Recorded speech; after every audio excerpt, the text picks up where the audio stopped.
You're very welcome to the launch of a new book of poems by Louis Mulcahy. The poems themselves are not all new. Some have been published before, some are new, but they all deal with a very, very difficult theme: Louis' love for his wife Lisbeth and her death. And it is a cathartic book for Louis and for us when we read it. Oh, lovely art, how many grey hours when life's fierce orbit had teared me, have you kindled my heart to warm love, carried me away into a better world. How often has a sigh escaping from your heart, a sweet, sacred chord of yours, opened up for me the heaven of better times. Oh, lovely art, for that I thank you.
For inviting me. It's a great honour to be here and to have been invited by Louis to launch the book. It's a very special book, obviously, and thanks also to Concerto Books. And it's made even more special, actually, by this magnificent venue we're in today. So thanks to Phil Bialtner for facilitating that. So this book in itself is a well-made, beautifully ordered object, and Lisbeth herself radiates from the front cover, leaning into her own creative space, seated at her loom. The back cover shows one of her tapestries with a magnificent Irish elk manifesting out of the bogland. The centre pages, when you get a chance to look, hold what I would describe as family candid snapshots of different things through the years. So there are family life and travels and further images of her own work. And then safely nestled amid all the images are Louis' poems. and as if by magic, poems and images are in ekphrastic dialogue with each other, each illuminating the other. It's a rather quiet meeting because she doesn't have English and Louis doesn't have the Danish language. Then the bold Louis, for reasons best known to himself, decides to slip off a shoe and play footsie under the table, which he's intended, only to realise after the fact that he'd actually been playing footsie.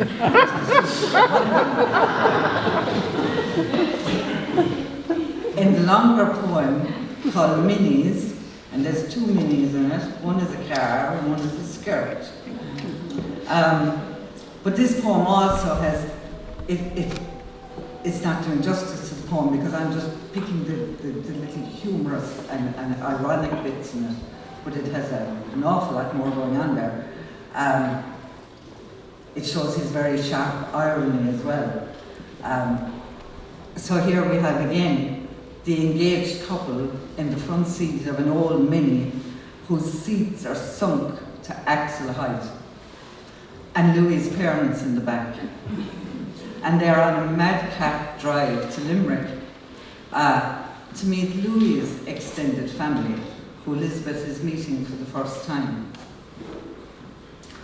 And I quote, "My parents on a tour of pain, their eldest bent on living with a pagan alien." Finally arriving at their destination, Lisbeth ascends from the low car with her miniskirt and her long legs and her long red hair and her earrings of beaten copper on bold brass.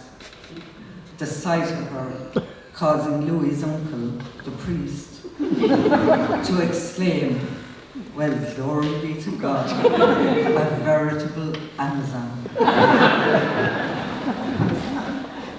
And Louis possesses a very natural but yet finely honed gift at visual writing.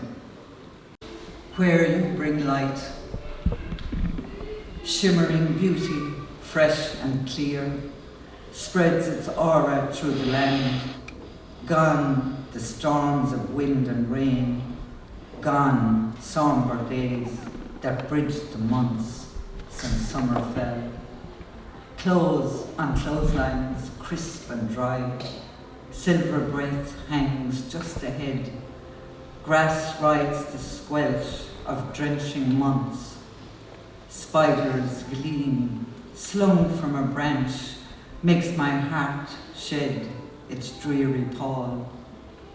As when weary of dispute, when you said white and I said black, healing balm gleams from your eyes, and sparkling beauty, fresh and clear, spreads its aura through the land.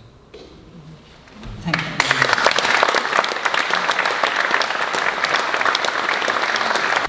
To explain to us what encouraged him, what sparked him to prepare this collection of his memories of Lisbeth through his poems, Old and New.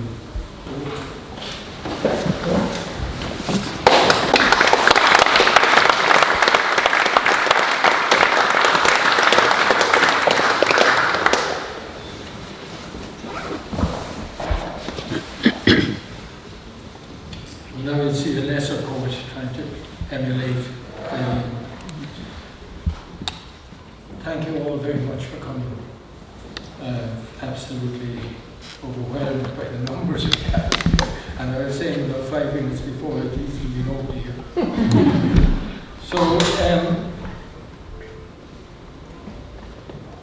big tá fáilte mór roid ar fad agus big an cuidas mód in léir as béarla ach tá snóna le dáin a scoile chun go cloisih bhíle nach chuil é bhfuil na beidir blúir do. agus in County it's no like Crook, which is a poem to the mountain behind us. We live on the base of Crook, we have the sea right in front of us. And it's a glorious place, a beautiful theme. And the poem is also aimed at Lisbeth. Crook, I'll read the Irish first and then the English. Éilíonn Manail nuair a éigeamart má heod stúma hasafach id tlócha mín tréachach. Is málam hu I lóra lé darmh na gréine crut agus drach. Is a ríis I glabtholas an pránóna gelach cheanúil ag masú do chin. Agus fearr mar fadú ag a breca lé, is trúcht na maididir go bógar de grua, solas cúthil le féc an clíohánach dánam a líon leannacht. Ag na hamananta san, tá an ráhart in cuid fulla, a éidirmíon a chorp a chasan mo cheann a bhús glíon fawn. And in English, Crook Vaughan, when I look at you, my constant level-headed gem, in your fine, transparent cloak, my breath takes flight. I like you at midday, the sun outlining your form, and again in the evening twilight, a fond moon adorning your head. But I prefer you at break of day, with dawn dew soft on your cheek, shy sun gazing sideways on your soul that lies half naked. At times like that, my blood surges, turns my head, awakens desire. And then I was going to read a false start, but Eileen has already done it, so we will move on swiftly. This is one that I published it before in one of the books, but I didn't have an English translation then, because I did the English translation for this. This is called Suinus, or Quietude. Suinach costine I féin is mé hain, ag léh is a gháilt an fiann. Glór an radio ag sile go ciún, gan tic ná tac as an plug digitach, ach an seanaridim fós in ágheann. Ní mar seo a bhí sé riamh, má anam níos duine gúil. Ad a bhí is go fíon le fiach a mus na tána nós cuma lum as má bheabhar thó choirí is ciúil. Cad a chaile sa ragar na sun ná féidir teachtar inis. Cad a hábháil is ón rac ach ráméis a bhúnas I gcuine na gaotha, a héan im aig mar náire stíthe. Quietude. Relaxed by the fire, herself and myself, reading and going at the pen, the radio quietly leaking its sound without tick or tock from the digital clock, its old measure still in our minds. 'Twas not always like this, my soul being blacker than coal, and I being wild as a shag, out in the pubs like the devil may care, out of my mind for music and sport. What did I lose in that rack that I cannot catch up with now? What did I save from that wild carousel but gibberish pissed in wind that blows in my face as shame in the nights of quietude, book and pen?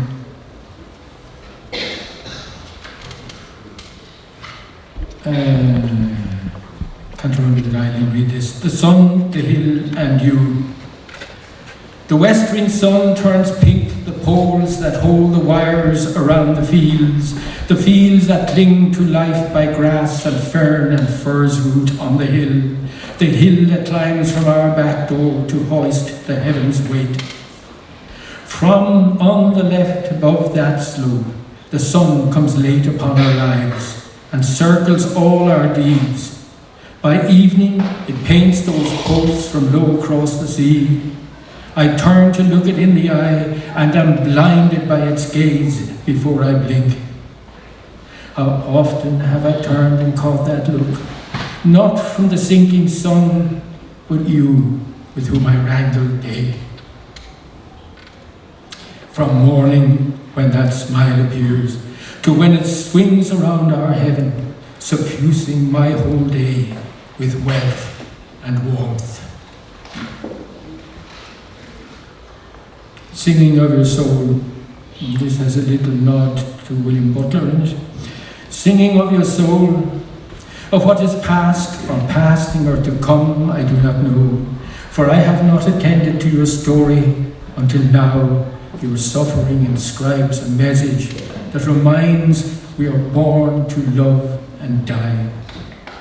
I should imprint your spirit on a page to be unfolded, read and realized by our descendants, to make them proud of my obsession, you, the heart of my Byzantium.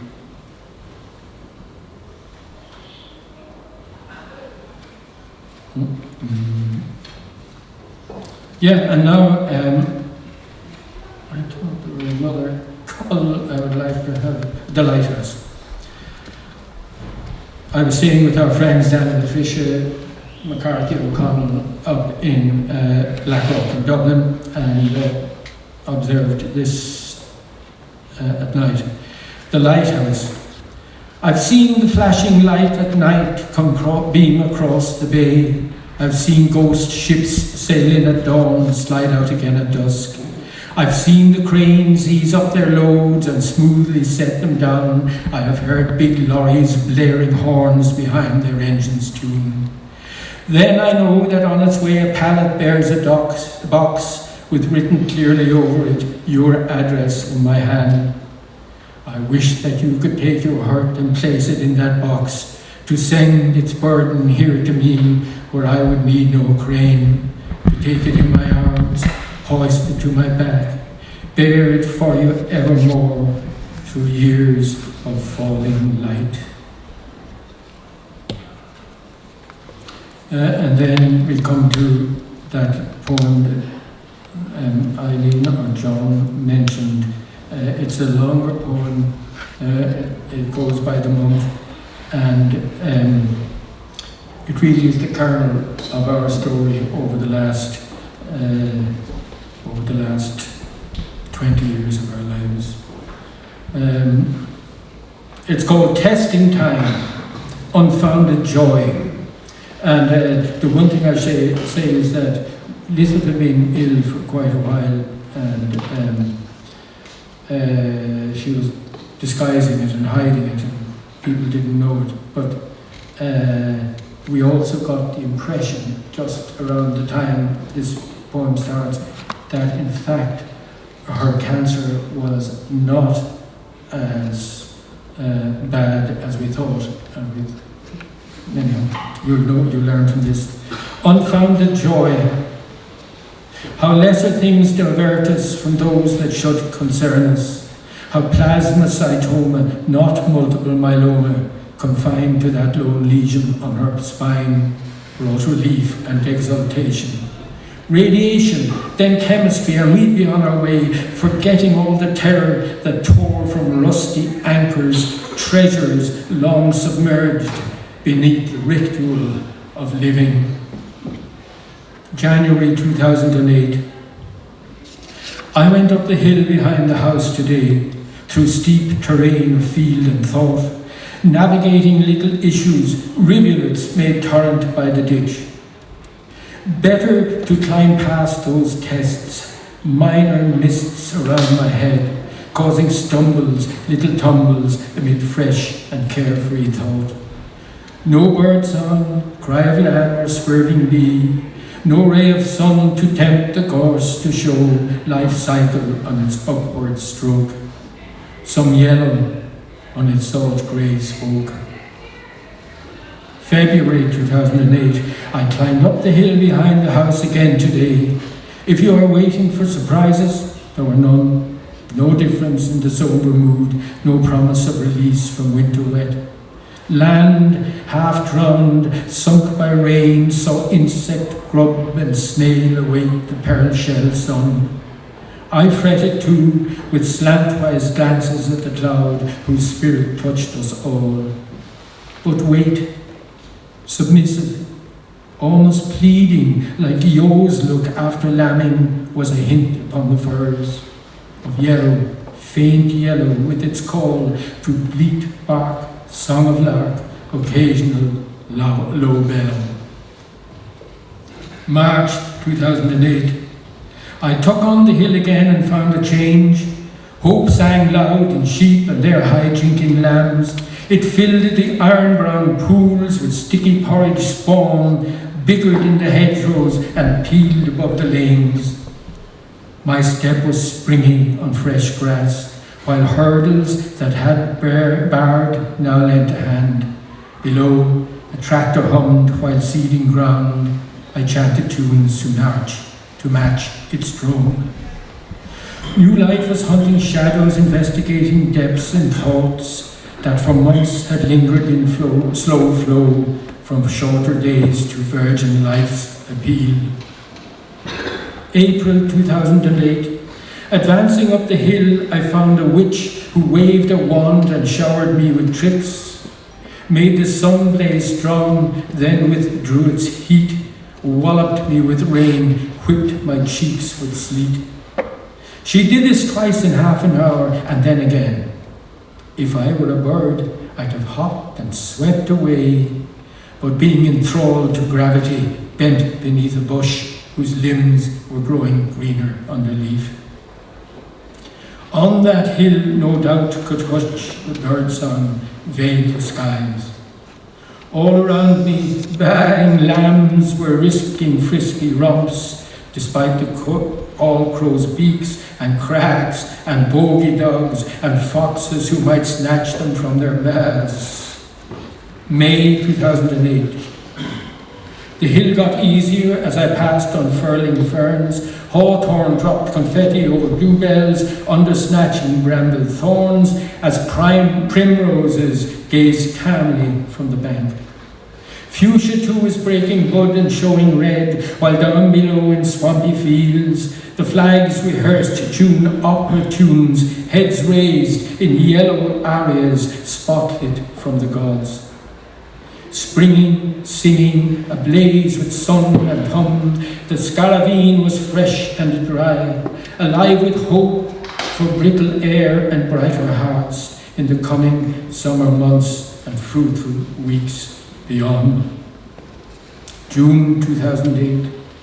The flags were edged with brown as I approached the hill. Ragged robin's bed of pink already laid and gone, ahead of alpine gentians, orchids' hats, and purple thimbles of the banshee, foxgloves on tall spines. We were happy, fortunate, and busy, gazing out to sea, tracing season swims on wave-washed rocks and sea-pinked banks, forgetting the rampage of shorter days. Have I told you of the ocean and its moods? It could teach me, an expert, how to rage, in contrast with this rain of peace, this hint of old bones warming in the heat. But we were wrong. July 2008. I was drenched as I took to the hill, not by rain, but pain that robbed the brightness from the day, caused silence, made small the muscle ache that went with every journey up the slope. The unexpected news of an outcrop on her spine strangled nature's smothered song, and as the story grew, old petals slowly withered, curled inwards, withdrawing from the scene. The lyric of our lives lay now in sharp relief, all chiaroscuro, with no place for subtle thought, just desire to rid that rot, evade it and escape, to hear, see, smell, and touch again with faith. And 1 year later, August 2009, a year has passed since I last climbed the hill, for I've been bowed down in my lair, learning to bear a burden, drink strange wine, not just the flesh, the spirit too was frail. If I had climbed, it would have been in vain, for I was deaf to bird play, blind to life. Numbed, I felt no loss, no hope, not even the malignant march. For I had come to dread fresh growth, hate the season's stalk, wish the year would turn around and resume its natural path. September 2009. I'm back, climbing up the hill, rushing it, tacking it, making sure it cannot break my will, proving I can beat its downward path. I focus on the path, downward pull. I focus on the path, skirt the fading growth, avoiding thoughts of future or hope of Indian summer. No vision now but winter moulder, which I had rarely known until dark portent cleared my haze, made sunshine bleak as sleet. October 2009. I have regained the routine of the hill, got back my daily rhythm, set my course to dodge the winter wet, achieve remission from its threat. The skeletons of Halloween hang like glistening cobwebs from the weeds, robbing mountain heather of it the colour it will store for use on Monday, Thursday's weeds. I move on, confronting inner swirls of gloom and twists of hope, thinking of those purple figures wishing for the miracles of youth. November 2009. Before I climbed the hill today, something stopped me short and yelled, Look at me, say Lou, the god of light." I'd been arrested by a furze, which standing nature on its head, shamed the grey with colour and drew from me a pagan prayer. Gorse of genius, hope and light, take us to your thorny side, toughen us and bring us through, to clothe ourselves again in colour. December 2009. As I was on the hill today, red berries came to mind, Christmas berries that do not thrive on salt-lashed dumps, but inland their drops of red and green bring hope that health will spring again from their strong seed. The Druids were right, the Christians too. In winter we need sight of summer.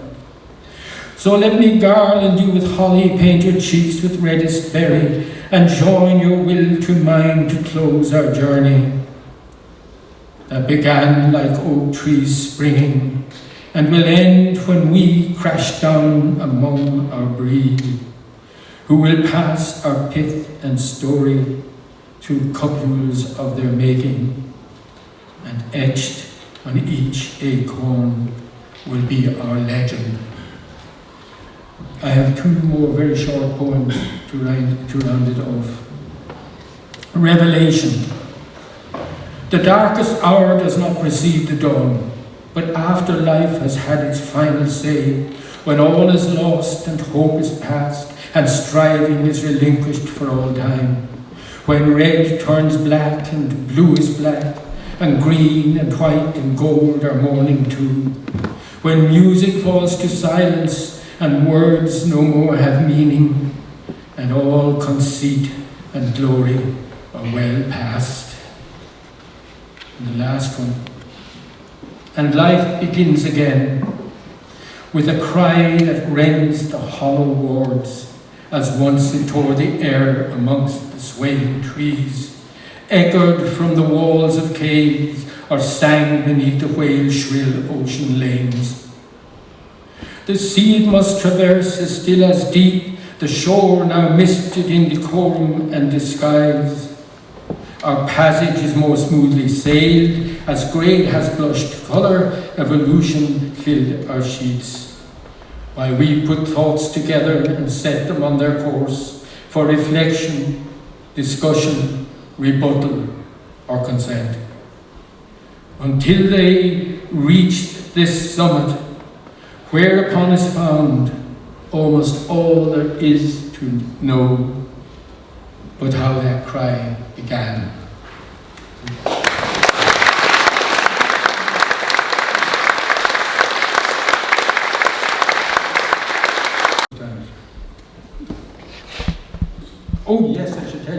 It's from Ronaldo. It's a handle opera. And it's Almarina who has just got very bad news and been imprisoned. She sings it because it's bad news. Right.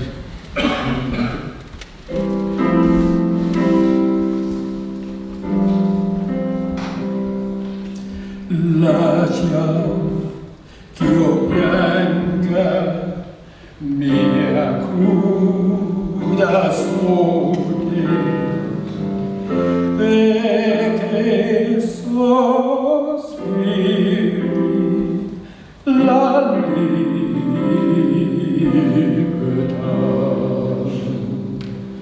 e che sospiri e che sospiri la libertà. Lascia che io pianga mia cruda sorte e che sospiri la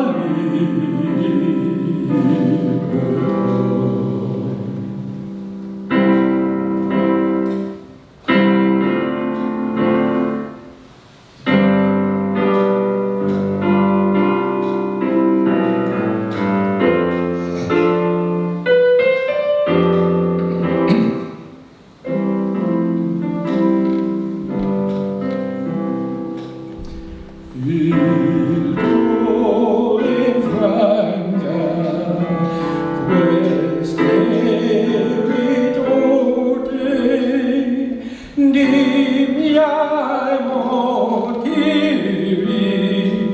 sol per pietà sì di miei motivi salve pietà. Lascia che io pianga mia cruda sorte e che sospiri la libertà.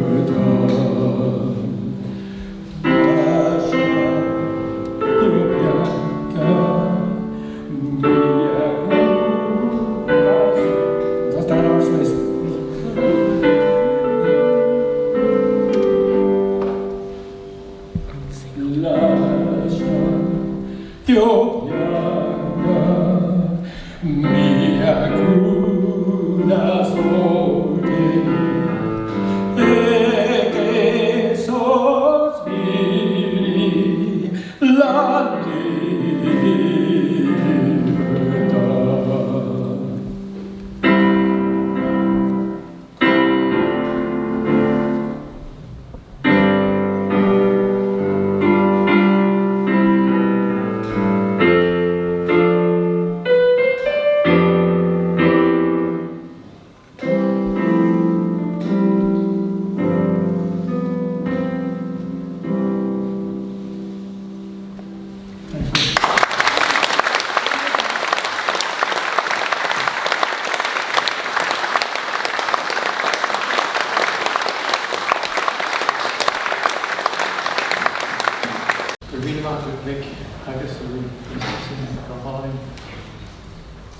I think what we have, as you can well appreciate now, Lisbeth hasn't died. Elizabeth is still alive here. And she will live forever because Louis wrote these poems for her and about her. And for that, he's to be thanked by Elizabeth's friends, by others in his own family, and by you who will read the poems and realize the depth of the feeling that's in them. Thank you for coming to the launch this afternoon. We hope you enjoyed it. Again, please to support the two charities, the palliative care in Tralee. Are engaged in being terrified in front of you.